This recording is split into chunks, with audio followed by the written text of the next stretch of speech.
Diferença entre Bíblia católica e a chamada Bíblia protestante. Guiada pelo Espírito Santo, a Igreja Católica organizou o cânon bíblico. Primeiro, foi a tradição apostólica que fez a Igreja discernir que escritos deviam ser enumerados na lista dos livros sagrados. É o que nos diz a Dei Verbo 8 e o Catecismo da Igreja Católica, número 120. Segundo, Santo Agostinho, que dizia: eu não acreditaria no Evangelho se a isso não me levasse a autoridade da Igreja Católica. O Catecismo 119. Pois bem, quais são os livros que estão na lista dos livros sagrados da Igreja Católica e não estão na Bíblia judaica, portanto o Antigo Testamento, e na versão protestante? São os chamados deuterocanônicos. Deuteros, segundo, aquilo que veio depois. Protocanônicos, proto é o que veio primeiro, os que já fazem parte da lista dos judeus. A Igreja Católica toma esses livros da versão Septuaginta, da versão grega dos 70. Ali na versão grega existem outros livros que também não foram acrescidos aqui, quer dizer, o número é bem maior, né? Esses têm sua ligação com o Novo Testamento, conforme vamos ver, né? Quais são esses livros deuterocanônicos? Eu costumo usar aquela forma mnemônica Toju Sae Bima. Inclusive foi um professor nosso ainda, quando eu estava no seminário, que nos passou nessa forma de memorizar, professor Davi. Então nós temos Tobias, Judite, Sabedoria, Eclesiástico ou Sirácida, Baruque, 1 e 2 Macabeus. Bom, esses são os livros. E textos de Esther 10, de 4 a 16, Daniel 3, 24 a 20 e 13 a 14, os capítulos 13 e 14 de Daniel. Esses livros foram colocados de lado no Sínodo de Jâmia, no sul da Palestina, aí por volta do ano 100, depois de Cristo. Esse sínodo foi realizado pelos rabinos fariseus, que não suportavam nem os cristãos, nem seus escritos, o Novo Testamento em grego. Nós sabemos que até a ressurreição de Jesus Cristo, a Sagrada Escritura conhecida no Antigo Testamento. Depois que os discípulos experimentaram Jesus Cristo, passaram pela morte de Jesus, pela ressurreição, receberam o Espírito Santo e aí fervorosos saíram pregando, primeiro momento de forma oral, é que alguns anos depois da ressurreição eles vão organizar tudo aquilo em textos. Então nós temos São Paulo, que começa a escrever no finalzinho do ano 51, a primeira carta aos Tessalonicenses, até que vem depois todos os escritos, né? Então veja, quando eles escrevem, eles têm consciência de que Jesus Cristo era o esperado, o Messias, o Filho de Deus feito carne, o Verbo que se fez carne e habitou entre nós, aquele que cumpriu as promessas, que estabeleceu a nova e eterna aliança. Então veja, nesse sentido, eles pegam esses escritos e esse escrito no começo da igreja, que primeiro a igreja pregou, celebrou a Santa Missa, depois é que vai colocar por escritos esses textos na língua da pregação, que era a língua grega. E aí eles, no começo, vão usar inclusive a Septuaginta, que é a Bíblia grega, e vão escrever, colocando agora a Sagrada Escritura com os dois testamentos, aquele preparatório, aquele da promessa, que falava sobre o Messias, que falava sobre a nova aliança, e agora a nova aliança, os textos da nova aliança, do Messias de fato, não é, que está realizando, ou que realizou, a expectativa de Israel, as promessas de Israel, o anúncio dos profetas, etc. Então, eles vão organizar esse texto, né? Então, os rabinos aqui não concordavam nem com os textos, nem com a ideia de nova e eterna aliança, muito menos escritos em grego. Determinaram, portanto, os seguintes critérios para que um livro fosse parte do cânon do Antigo Testamento, ou seja, tinha que ser somente aqueles que eram deles. Então, estabeleceram o seguinte: primeiro critério, o livro teria que ter sido escrito na Terra Santa. Segundo, em língua hebraica. Terceiro, escrito antes de Esdras. Então, aí nós temos 455 a 428 antes de Cristo.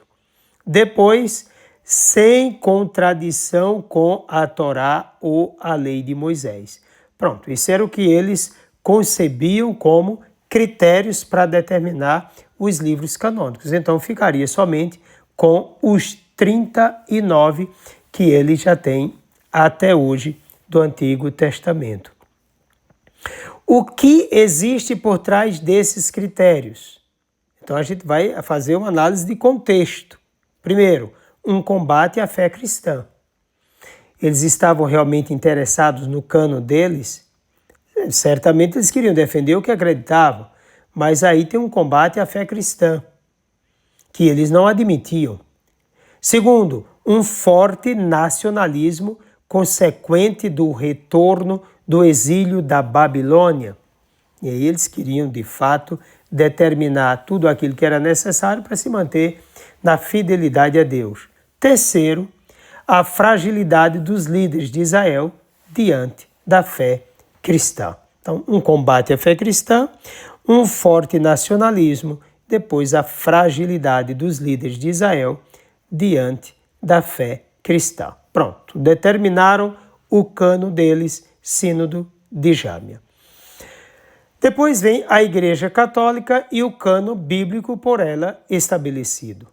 Os apóstolos e evangelistas usaram a Bíblia de tradução grega, mais completa, com livros escritos em língua grega, o que era admissível para esses mestres de Israel.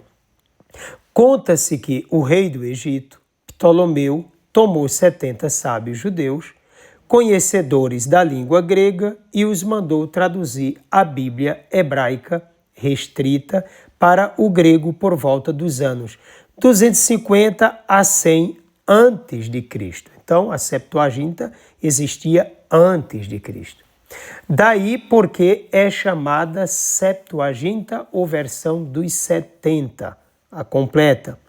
Pode-se ainda acrescentar que, devido à deportação de judeus por Alexandre Magno e mais tarde também por Antíoco IV Epífanes, aí nós estamos em 175 a 163 a.C., eles levaram consigo a Bíblia hebraica e foram habitar no norte da África, em Alexandria, onde se formou uma comunidade de mais de 1 milhão de pessoas.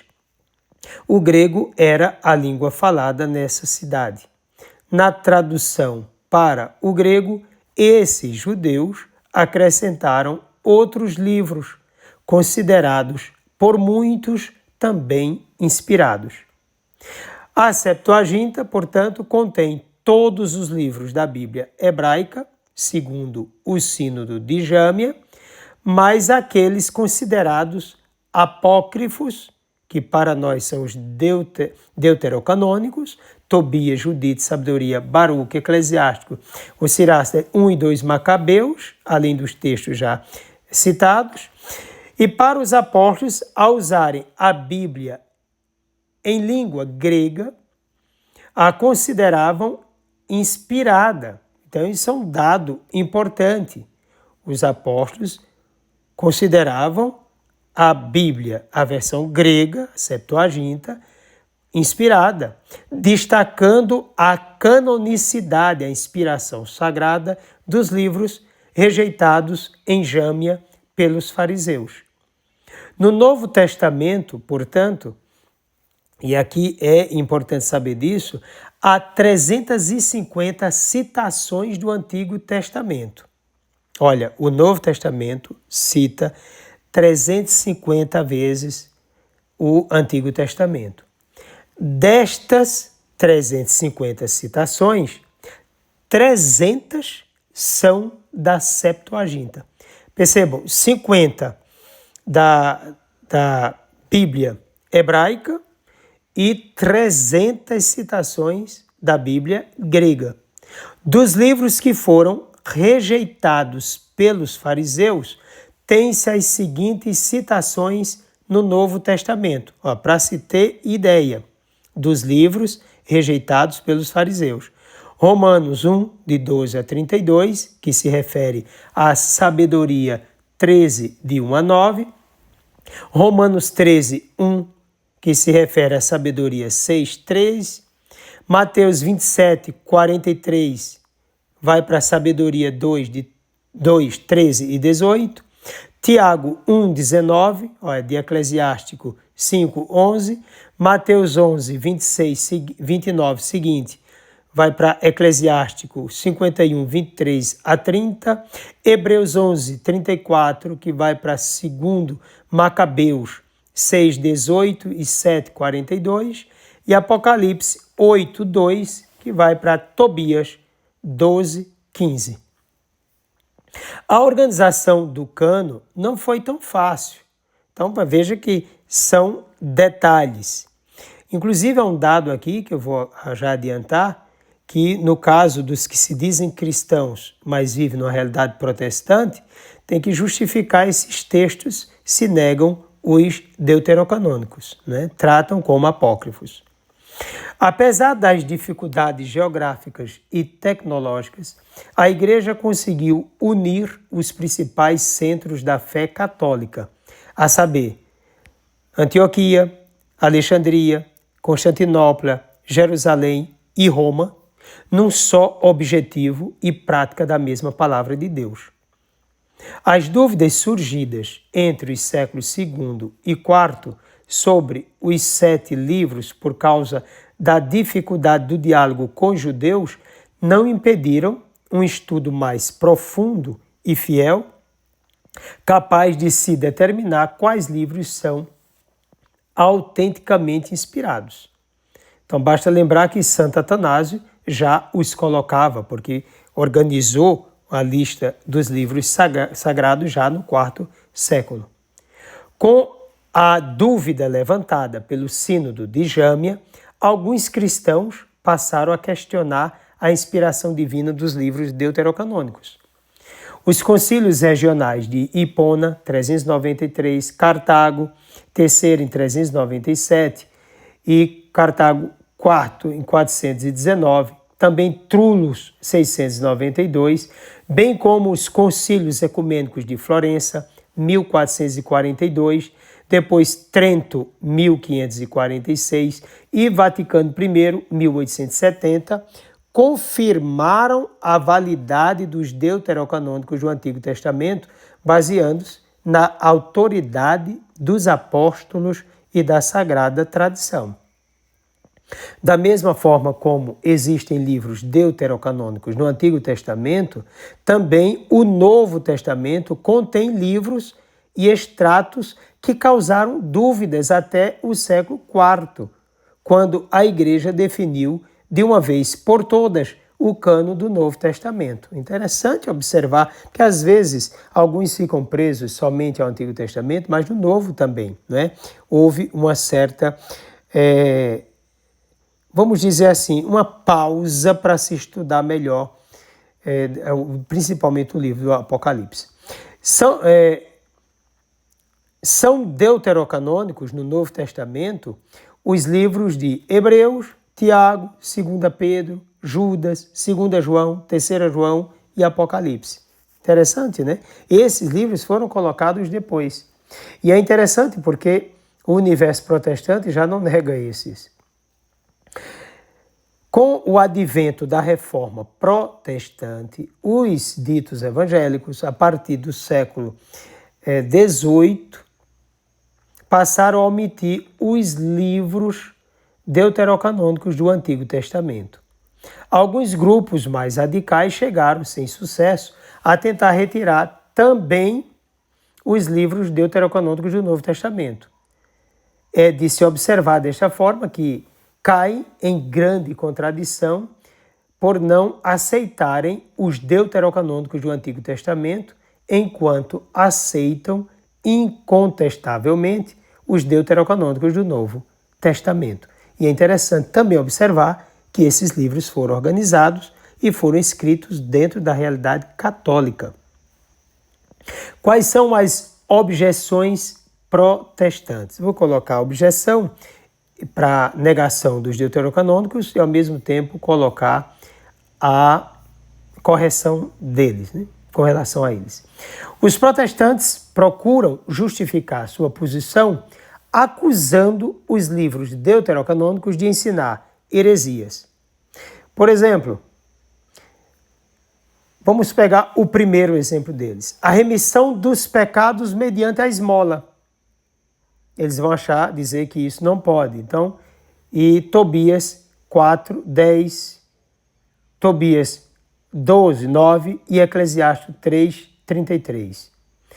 Essa prática, dizem, nega a eficácia redentora do sacrifício de Cristo. Remir pecado pela esmola.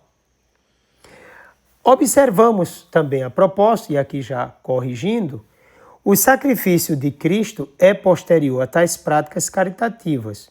O livro dos Provérbios 10, 12 propõe a mesma tese.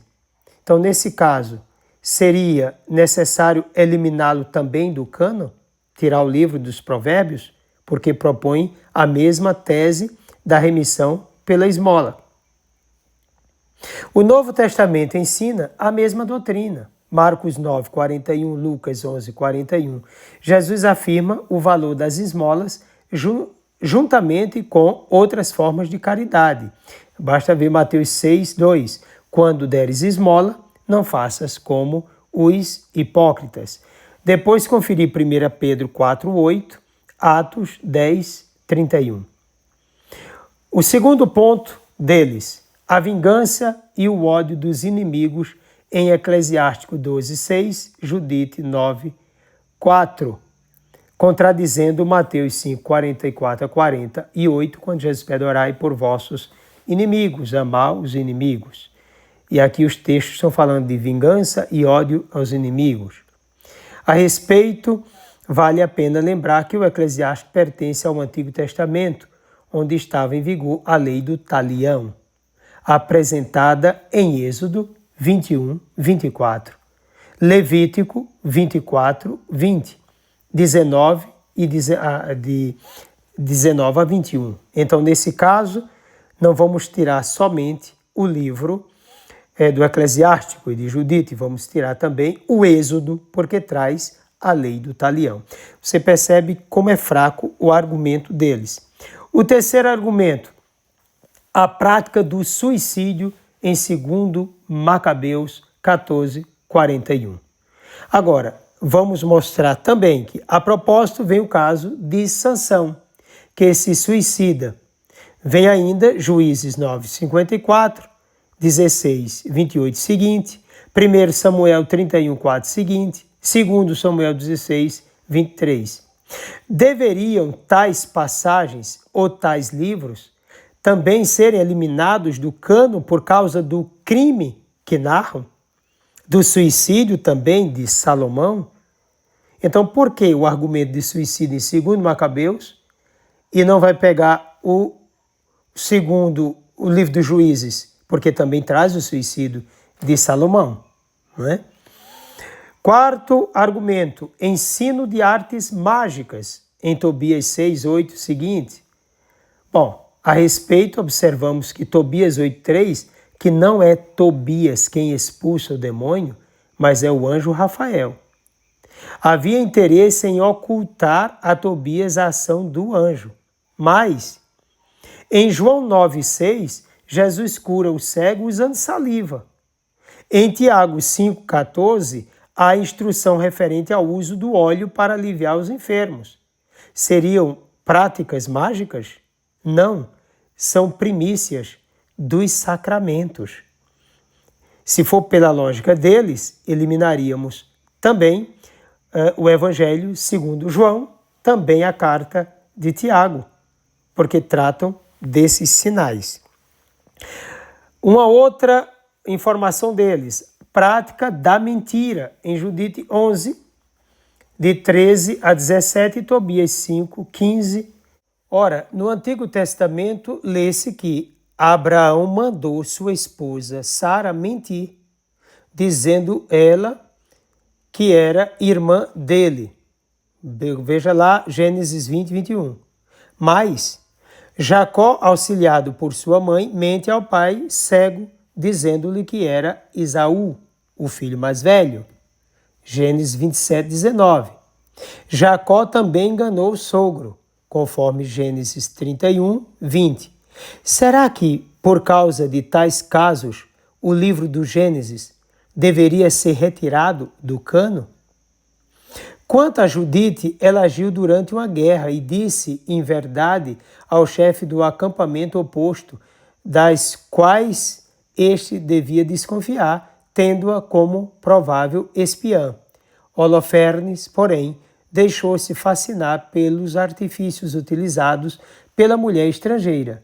A culpa foi dele, que acabou degolado.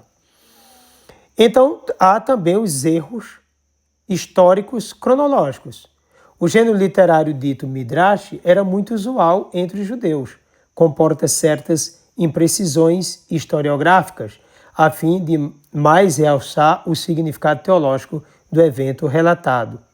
Ocorre também nos livros protocanônicos, tenha-se em vista, por exemplo, Mateus 1, de 1 a 17, texto em que o evangelista apresenta Jesus como filho de Abraão e de Davi, mediante 42 gerações que vão de Abraão a Jesus. Essas 42 gerações são divididas em 3 segmentos de 14 nomes cada um. Com este artifício, o evangelista queria dizer que Jesus é Davi por excelência ou 3 vezes Davi. Com efeito, 14 é a soma das 3 consoantes que compõem o nome Davi. Tais consoantes tinham valor numérico. D igual a 4, V igual a 6, donde 4 mais 6 mais 4 igual a 14. Era mais interessante ao autor sagrado manifestar o papel messiânico de Jesus mediante tal artifício do que contar exatamente quantas gerações se interpunham entre Abraão e Jesus. Ora, o uso do Midrash não tirou ao Evangelho de Mateus a sua canonicidade, como não a tira aos deuterocanônicos. Então, importante observar isso para se chegar a uma conclusão importantíssima. Alessandro Lima aponta ainda algumas passagens do Novo Testamento que aludem a textos deuterocanônicos, assim como Hebreus 11:35, quando menciona mulheres que reencontraram seus mortos pela ressurreição. Quem seriam essas mulheres? Poderíamos responder citando a viúva de Sarepta, cujo filho ressuscitou por intermédio do profeta Elias, a Sunamita, cujo filho foi ressuscitado por intercessão de Eliseu. Trata-se, porém, de 2 casos isentos de tortura e perseguição, ao passo que Hebreus 11:35 se refere a um clima de violência contra os irmãos macabeus que foram torturados e martirizados por não quererem renegar a sua fé, certos de que Deus lhes daria a graça da ressurreição. É, pois, aos macabeus, em 2 Macabeus 7, de 1 a 14, que Hebreus se refere. Ainda é de notar que a carta aos Hebreus foi escrita aos judeus da Palestina, o que demonstra que a versão da Septuaginta também era familiar aos habitantes da Terra Santa. Apocalipse 8, de 2 a 5, alude a 7 anjos que assistiam diante de Deus. A fumaça dos perfumes subiu da mão do anjo com as orações dos santos diante de Deus. O pano de fundo desta visão está em Tobias 12, de 12 a 15. Com efeito, diz o arcanjo Rafael a Tobias: quando enterrava os mortos, eu apresentava tuas orações ao Senhor.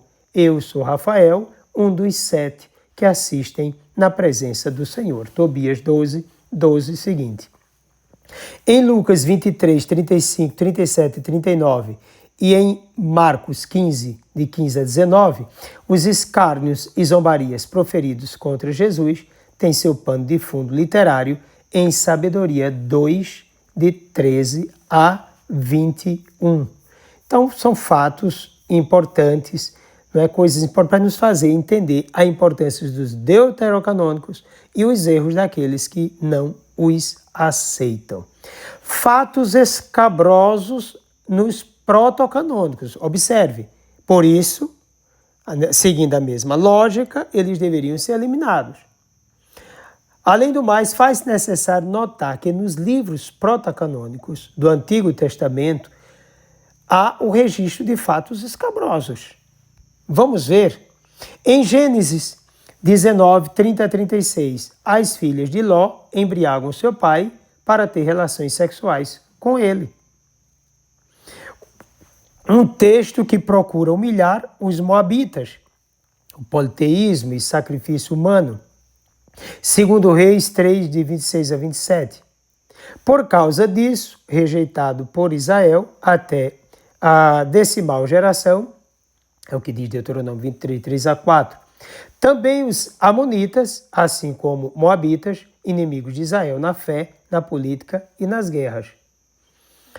Em Gênesis 16, 15, Abraão teve um filho com sua serva Agar. Em 1 Samuel 28, Saul consulta uma pitonisa ou uma necromante.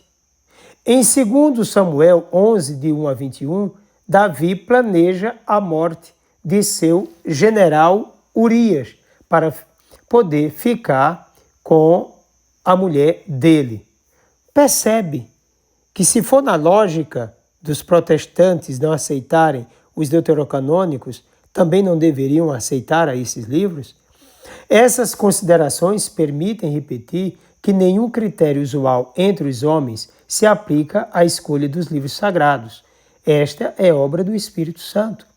O protestantismo, que professa seguir somente a tradição escrita, a Bíblia, começa sua história recorrendo à tradição oral, depois disto cai em contradição, rejeitando a tradição oral, que vive e fala na igreja assistida pelo Espírito Santo. Lutero encabeçou o segmento religioso que, por inimizade à Igreja Católica, preferiu o cânon dos fariseus, nacionalistas e inimigos dos cristãos. Então, preferiu seguir aqueles que perseguiam os próprios cristãos.